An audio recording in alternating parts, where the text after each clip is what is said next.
കേജ്രിവാളിനെ arrest ചെയ്ത നടപടി അങ്ങേയറ്റം അപലപനീയമാണ്. നമുക്കൊക്കെ അറിയാവുന്ന പോലെ തെരഞ്ഞെടുപ്പിൻ്റെ നടുവിലാണ് ഈ രാജ്യം. ആ സമയത്താണ് ഒരു സംസ്ഥാനം ഭരിക്കുന്ന മുഖ്യമന്ത്രിയെ അറസ്റ്റ് ചെയ്യുന്നത്.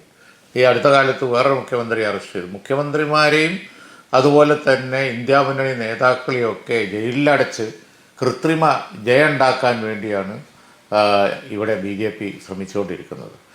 പ്രതിപക്ഷ പാർട്ടികളെ എല്ലാ വിധത്തിലും അടിച്ചമർത്തുകയാണ്. അവിടെ ഫണ്ട്, അതുപോലെ തന്നെ അവരെ നീക്കങ്ങൾ, ബാക്കിയുള്ളത് എല്ലാം. ഇന്ത്യയിൽ ജനാധിപത്യം ഒരു വല്ലാത്ത സ്ഥിതിയിലേക്കാണ് പോകുന്നത്. നമ്മുടെ രാജ്യത്ത് നമുക്ക് എല്ലാവർക്കും അറിയാം, ജനാധിപത്യപരമായി തിരഞ്ഞെടുപ്പ് നടക്കുകയും ഓരോ പാർട്ടികൾ വരികയും പോവുകയും ഒക്കെ ചെയ്യുന്ന പതിവ് ഉണ്ട്. അത് നമ്മുടെ അഭിമാനമാണ്. പക്ഷേ പ്രതിപക്ഷത്തെയും പ്രതിപക്ഷ നേതാക്കളെയും പ്രതിപക്ഷ പാർട്ടികളെയും അവർ ഭരിക്കുന്ന സംസ്ഥാനങ്ങളിൽ മുഖ്യമന്ത്രിമാരെയൊക്കെ ആരെന്നില്ലാതെ ഒരു സമയം നോക്കാതെ ഒരു മര്യാദയും ഇല്ലാതെ പീഡിപ്പിച്ചുകൊണ്ടിരിക്കുകയാണ്. അതിന് എല്ലാ ഏജൻസികളെയും ഉപയോഗിക്കുന്നു. കേജ്രിവാളിൻ്റെ അറസ്റ്റ് അങ്ങേയറ്റം അപലപനീയവും അതുപോലെ തന്നെ അത്ഭുതകരവുമാണ്.